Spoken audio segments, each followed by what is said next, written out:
Isang mapayapang araw sa iyo. Welcome sa Experiencing God's Restoration, isang pag-aaral mula sa pagpapanumbalik sa Diyos. Samahan mo ako sa pag-aaral ngayon.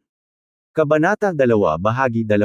Ang pinagmulan ng pagkasira. Espiritual na paghihiwalay sa Diyos, mga sugat na damdamin, wasakang ugnayan, ang mga bunga ng paghihimagsik, at masusing pagpapaliwanag sa mga taga-Roma Kapitulo 3 versikulo 23, mga taga-Roma Kapitulo 6 versikulo 23, at Isayas Kapitulo 59 versikulo 2. Mga pangunahing talata. Mga taga-Roma Kapitulo 3 versikulo 23. Mga taga-Roma Kapitulo 6 versikulo 23. Isayas Kapitulo 59 versikulo 2. Kundi ang inyong mga kasamaan ang naging dahilan ng paghihiwalay ninyo at ng inyong Diyos, at ang inyong mga kasalanan ay siyang nagkubli ng kanyang mukha sa inyo. Isayas Kapitulo 59 versikulo 2, KJV.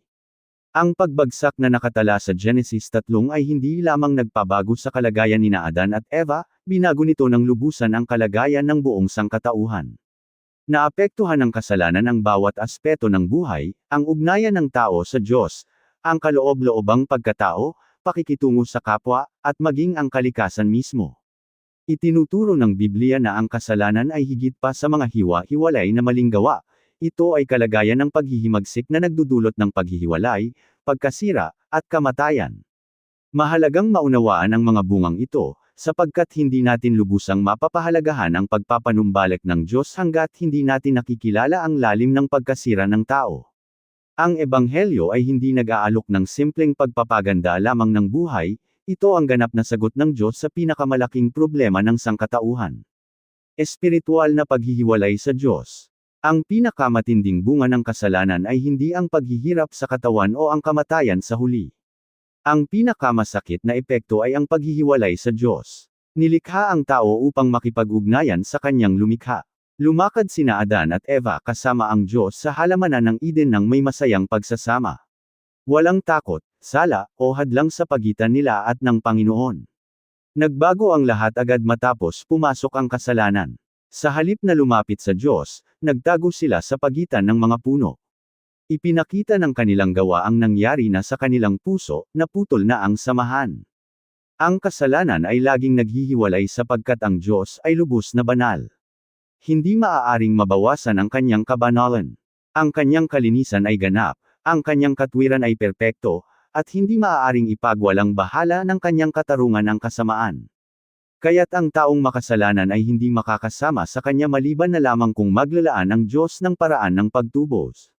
Ang bawat taong isinisilang ay namamana ng kalagayang ito. Ang tao ay espiritual na patay kapag hiwalay kay Kristo, at hindi kayang ibalik ang ugnayan sa Diyos gamit ang sariling pagsisikap. Hindi kayang pagtulayin ng relihiyon, kabutihang asal, edukasyon, yaman, o tagumpay ang bangin na ginawa ng kasalanan. Tanging si Hesukristo lamang ang makapagpapakakasundo sa makasalanan at sa Diyos. Pagpapaliwanag sa Isayas Kapitulo 59 versikulo 2. Kundi ang inyong mga kasamaan ang naging dahilan ng paghihiwalay ninyo at ng inyong Diyos, at ang inyong mga kasalanan ay siyang nagkubli ng kanyang mukha sa inyo, upang hindi siya makinig.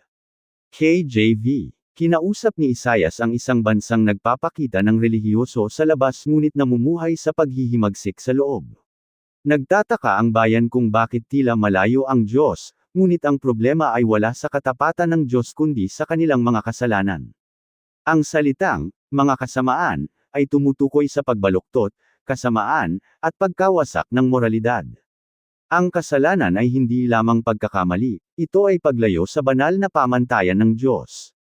Ipinahayag ni Isayas na ang mga kasamaang ito ay naghiwalay sa kanila sa Diyos. Ang larawan ay parang pader o harang na naghihiwalay sa dalawang panig. Ang kasalanan ay nagtatayo ng espiritual na hadlang na hindi kayang alisin ng tao gamit ang sariling lakas. Ang pariralang, nagkubli ng kanyang mukha, ay hindi nangangahulugang nawala ang Diyos o hindi na niya nakikita ang kanyang bayan. Sa halip, ipinapakita nito na ang hindi pagsisising kasalanan ay pumipigil sa ugnayang tipan at nagdadala ng paghuhukom sa halip na pagpapala. Itinuturo ng talatang ito ang mahahalagang katotohanan. Una, ang kasalanan ay personal na paglabag laban sa banal na Diyos. Pangalawa, ang pinakamalaking trahedya ng kasalanan ay hindi ang epekto nito sa lupa kundi ang pagkawalan ng ugnayan sa lumikha. Pangatlo, ang pagpapanumbalik ay nangangailangan ng pagkukusa ng Diyos. Hindi kayang alisin ng tao ang hadlang gamit ang sariling pagiging matuwid. Inihahanda nito ang pahayag sa bagong tipan na winasak ni Kristo ang harang sa pamamagitan ng kanyang nagbabayad na sakripisyo. Mga taga-Roma Kapitulo 3 versikulo 23, ang pangkalahatang kalagayan ng tao. Sapagkat ang lahat ay nagkasala, at kapos sa kaluwalhatian ng Diyos. Ito ang isa sa pinakamalinaw na buod ng kalagayan ng tao. Ipinakita na ni Pablo na ang mga Hudyo at mga Hentil ay parehong salarin sa harap ng Diyos.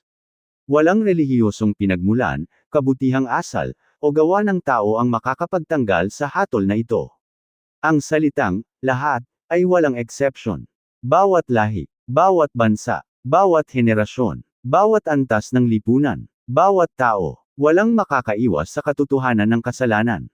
Ang pariralang, nagkasala, ay nangangahulugang, hindi nataman sa target, gaya ng mamamana na hindi umabot ang palaso sa patutunguhan, hindi natin narating ang perpektong pamantayan ng kabanalan ng Diyos. Ang kapos sa kaluwalhatian ng Diyos ay naglalarawan ng patuloy na kalagayan, hindi natin maipakita ng lubusan ang kabanalan ng Diyos ayon sa orihinal na layunin ng paglikha. Tinatanggal ng talatang ito ang ilusyon ng pagiging matuwid sa sarili.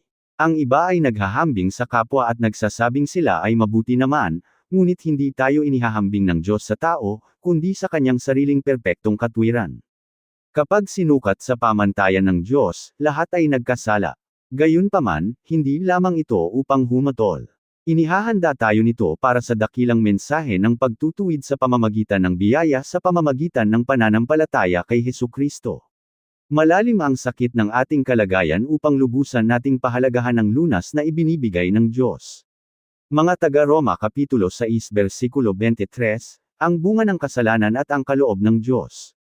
Sapagkat ang kabayaran ng kasalanan ay kamatayan, datapwat ang kaloob na walang bayad ng Diyos ay buhay na walang hanggan kay Kristo Jesus na Panginoon natin. Ipinapakita rito ang malinaw na pagkakaiba ng dalawang landas. Ang kabayaran ng kasalanan. Gumamit si Pablo ng halimbawa ng sahod. Ang sahod ay pinaghihirapan at tinatanggap dahil sa ginawa. Ang kasalanan ay nagbabayad ng tiyak na halaga, kamatayan. Saklaw nito ang espiritual na kamatayan, paghihiwalay sa Diyos. Pisikal na kamatayan, pagkawalan ng buhay ng katawan. Walang hanggang kamatayan, walang katapusang paghihiwalay sa Diyos para sa mga tumatanggi sa kaligtasan. Ang bawat libing ay paalala na totoo ang bunga ng kasalanan. Pumasok ang kamatayan dahil sa pagsuwi ni Adan at nananatili hanggang ngayon. Ang kaloob ng Diyos. Hindi katulad ng sahod, ang buhay na walang hanggan ay hindi pinaghihirapan, ito ay kaloob. Ang biyaya ay hindi nabibili, ang kapatawaran ay hindi nararapat dahil sa gawa, at ang kaligtasan ay tinatanggap sa pamamagitan ng pananampalataya kay Kristo. Tandaan ang pagkakaiba. Ang kamatayan ay kinita, ang buhay ay ibinigay. Ang paghuhukom ay galing sa kasalanan, ang kaligtasan ay galing kay Kristo. Ito ang buod ng Ebanghelyo, nararapat sa tao ang hatol, ngunit nag-aalok ang Diyos ng biyaya. Mga sugat na damdamin dulot ng kasalanan. Hindi lamang ang ating kalagayan sa harap ng Diyos ang naaapektuhan, sugatan din ng kasalanan ang ating puso. Pagkatapos ng pagbagsak, naranasan ni Adan at Eva ang mga damdaming hindi pa nila nararamdaman noon. Kahihiyan, ang una nilang ginawa ay takpan ang sarili. Sinasabi ng kahihiyan na tayo ay hubad, hindi katanggap-tanggap, at walang halaga. Marami pa rin ang pasan ito dahil sa nakaraan, pang-aabuso, bisyo, pagtanggi, o itinatagong kasalanan. Ang Ebanghelyo ang lunas dito, binibihisan tayo ng katwiran ni Kristo. Takot, inamin ni Adan, ako'y natakot. Pumasok ito dahil naputol ang ugnayan sa Diyos. Ngayon ay makikita ito bilang takot sa pagtanggi, kabiguan, kamatayan, hinaharap, o pag-iwan. Ang perpektong pag-ibig ng Diyos ay nagtataboy ng takot habang tumitibay ang ating tiwala sa Kanya. Sala, ang kamalayan na lumabag tayo sa batas ng Diyos. Ang tamang pakiramdam ng sala ay nagtutulak sa atin na magsisi, ngunit ang hindi nare-resolbeng sala ay nagdudulot ng kawalan ng pag-asa, balisa, pagtanggi, o paghuhukom sa sarili. Tanging si Kristo ang nagbibigay ng tunay na kapatawaran at kapayapaan. Pagdadalamati, ang pagkasira ay nagdadala ng lungkot. Ang pagkawala, Kabiguan, pagtataksil, at pagdurusa ay nagpapaalalang hindi naganap ang mundo gaya ng orihinal na plano. Ngunit ipinapangako ng kasulatan na malapit ang Diyos sa mga pusong bagbag at inaaliw ang mga namimigati. Wasakang ugnayan. Isa pang agarang bunga ng kasalanan ay ang alitan sa kapwa. Bago ang pagbagsak, nagkakaisa sina Adan at Eva, ngunit nang pumasok ang kasalanan, napalitan ng pagsisisi ang pagkakaisa, sinisi ni Adan si Eva, at sinisi ni Eva ang ahas. Ang pag-iingat sa sarili ang nauna kaysa sa pagtitiwala. Ganoon pa rin hanggang ngayon, nagkakawatak-watak ang pamilya, nahihirapan ang pagsasama, napuputol ang pagkakaibigan, nag-aaway ang mga pamayanan, at nagdidigmaan ang mga bansa. Ang ating ugnayan sa Diyos ay nakakaapekto sa lahat ng ating pakikitungo sa kapwa. Kapag naibalik na ang ating samahan sa Kanya sa pamamagitan ni Kristo, binibigyan tayo ng tungkulin at lakas upang makipagkasundo, magpatawad, magpakumbaba, at maghangad ng kapayapaan. Ang bunga ng paghihimagsik. Itinuturo ng Biblia na ang pagsuway sa Diyos ay laging may kapalit, ang iba ay agaran, ang iba ay unti-unting lumalabas, at ang iba ay nakakaapekto pa sa susunod na henerasyon. Kabilang dito ang pagkawala ng ugnayan sa Diyos, pagbulag sa espiritual na katotohanan, masamang budi, wasakang pamilya, pagkaalipin sa masasamang gawi, sakit ng damdamin, pisikal na pagdurusa sa mundong nasira, kamatayan, walang hanggang paghuhukom kapag hiwalay kay Kristo. Hindi ito upang mawalan tayo ng pag-asa, sa halip, lalo nitong ipinapakita kung gaano kadakila ang biyaya ng Diyos. Habang mas malalim ang ating kalagayan, mas lalong nagniningning ang liwanag ng Ebanghelyo. Ang krus ay patunay na ang habag ng Diyos ay higit pa sa ating paghihimagsik, kung saan nagsagana ang kasalanan, ay lalong nagsagana ang biyaya. Pag-asa sa pagpapanumbalik. Hindi iniiwan ng Biblia ang mambabasa na walang pag-asa. Matapos ipakita ang ating kalagayan, itinuturo agad nito ang solusyon ng Diyos. Ang Diyos na nagpapakita ng kasalanan dahil sa kanyang kabanalan ay siya ring nagbigay ng tagapagligtas dahil sa kanyang pag-ibig. Dumating si Hesukristo upang pagtulahin ang paghihiwalay. Sa pamamagitan ng kanyang kamatayan at pagkabuhay na muli, pinagkakasundo niya ang makasalanan sa Diyos, ginagaling ang pusong nasugatan, pinapatawad ang nagkasala, ibinabalik ang wasak na ugnayan, at nagbibigay ng buhay na walang hanggan sa lahat ng sumasampalataya. Totoo ang pagkasira. Seryoso ang kasalanan. Matindi ang bunga nito. Ngunit ang biyaya ng Diyos kay Kristo ay higit pa rito. Ang kwento ng pagtubos ay kwento ng Diyos na nagpapanumbalik sa lahat ng winasak ng kasalanan. Amen. Maraming salamat sa pakikinig. Ako si Pastor Jeff Flores, nagsasabing sa Diyos ang lahat ng papuri.